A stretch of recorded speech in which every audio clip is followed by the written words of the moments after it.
Hare Krishna to all of you and welcome to Transforming Lives through Shrimad Bhagavad Gita.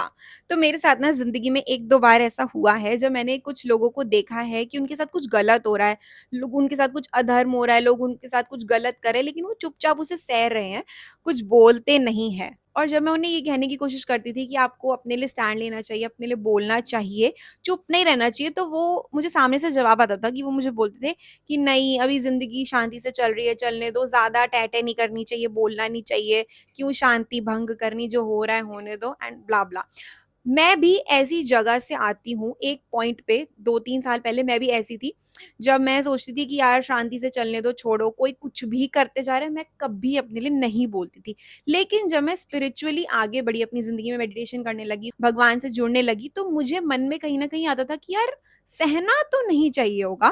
लेकिन फिर भी जब मैं लोगों के जवाब सुनती थी, तो कहीं न कहीं ना मुझे कन्फ्यूज़न रहता था कि लड़ना चाहिए या नहीं लड़ना चाहिए अपने लिए, या शांति से कॉम्प्रोमाइज़ करते रहना चाहिए। मुझे एक वो कन्फ्यूज़न हमेशा रही अपनी ज़िंदगी में, लेकिन श्रीमद् भगवद गीता को लाइफ़ का मैनुअल ऐसे नहीं कहा जाता। मुझे अपने क्वेश्चन का जवाब मिल गया, वैलिडेशन मिल गई, तो अब मैं आपको श्लोक पढ़ के सुनाती हूँ पहले, फिर हम उसको डिस्कस करेंगे। तो ये है चैप्टर 18 का श्लोक नंबर 30, जिसमें श्री कृष्ण कह रहे हैं, हे पार्थ, जो बुद्धि प्रवृत्ति मार्ग और निवृत्ति मार्ग को, कर्तव्य और अकर्तव्य को, भय और अभय तथा बंधन और मोक्ष को यथार्थ जानती है, वह बुद्धि सात्विकी है। हर मनुष्य, हर इंसान ना 3 गुणों से बना है, सात्विक, तामसिक, राजसिक। उसमें से सबसे पॉजिटिव, सबसे अच्छा गुण होता है सात्विक गुण, मोड ऑफ गुडनेस, जिन गुणों की वजह से इंसान भगवान से जुड़ पाता है, भगवान के करीब रह पाता है। तो जितने ज्यादा सात्विक गुण आपके अंदर होंगे, उतना ज्यादा भगवान से क्लोज रहोगे, भगवान आपको पसंद करेंगे। इसका मतलब अगर आपके अंदर ये सोचने की क्षमता है कि ये मेरे लिए सही है, मेरे साथ सही हो रहा है और ये मेरे साथ गलत हो रहा है, अगर आप सही गलत में डिफरेंस करना जानते हो, तो ये सात्विक गुण है। इसका मतलब ये अच्छा गुण है। अगर आपके साथ कोई कैसा भी व्यवहार कर रहा है, आप उसको नॉर्मलाइज करते जा रहे हो, आप सोचते जा रहे हो कि ठीक है, कोई बात नहीं, कोई बात नहीं, शांति रखते हैं, ये वो, मतलब आपके लिए तो सब कुछ सही है, आप सही गलत में तो डिफरेंस कर ही नहीं पा रहे हो, आप ये समझ ही नहीं पा रहे हो कि कोई सामने वाला इंसान आपके साथ अच्छा कर रहा है, आपका अच्छा चाहता है या बुरा चाहता है। श्री कृष्ण ने यही सिखाया ना श्रीमद् भगवद गीता में, कि आपके साथ जो अधर्म हुआ है उसके लिए लड़ो, चुपचाप बैठो मत। तो इसका मतलब अपने लिए स्टैंड लेना, अपने लिए बोलना बिल्कुल सही चीज है, गलत नहीं है। अगर आप अपने लिए आवाज उठाते हो, इसका मतलब आप खुद को जानते हो, आप सही गलत की पहचान जानते हो। आप सही गलत की पहचान पता कैसे चलेगी? वो पता चलेगी स्क्रिप्चर से, हमारे शास्त्रों से।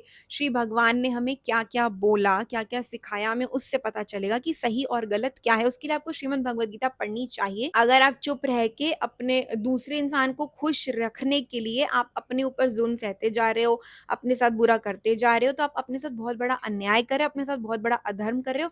जो इंसान अपनी आत्मा के साथ धर्म नहीं कर सकता, वो किसी और के लिए क्या करेगा? जब सामने वाले इंसान को उस रिश्ते की परवाह नहीं है, जब सामने वाले को किसी चीज की परवाह नहीं है, वो आपको कितना भी दुख दे जा रहा है, उसको जब फर्क नहीं पड़ता, तो आपको क्यों उस रिश्ते के बारे में इतना ज्यादा फर्क पड़ता है? You have to stand up for yourself first. सबसे पहले आपका रिश्ता अपने आप से है, उसके बाद किसी और के साथ है। दुनिया में किसी भी चीज, किसी भी इंसान की वैल्यू आपसे खुद से बढ़कर नहीं है। तो इसका ये कंक्लूजन निकलता है, सहो मत, आवाज उठाओ, बोलो। सामने वाला समझता है वेल एंड गुड, नहीं समझता तो वहां से निकल जाओ। इससे बेस्ट तरीका कुछ भी नहीं है अभी आज के टाइम पे। तो ऐसे ही श्रीमद् भगवद गीता की मदद से अपनी लाइफ को ट्रांसफॉर्म करने के लिए आप इस चैनल से जुड़ सकते हैं। मिलेंगे अगली वीडियो में। हरे कृष्णा।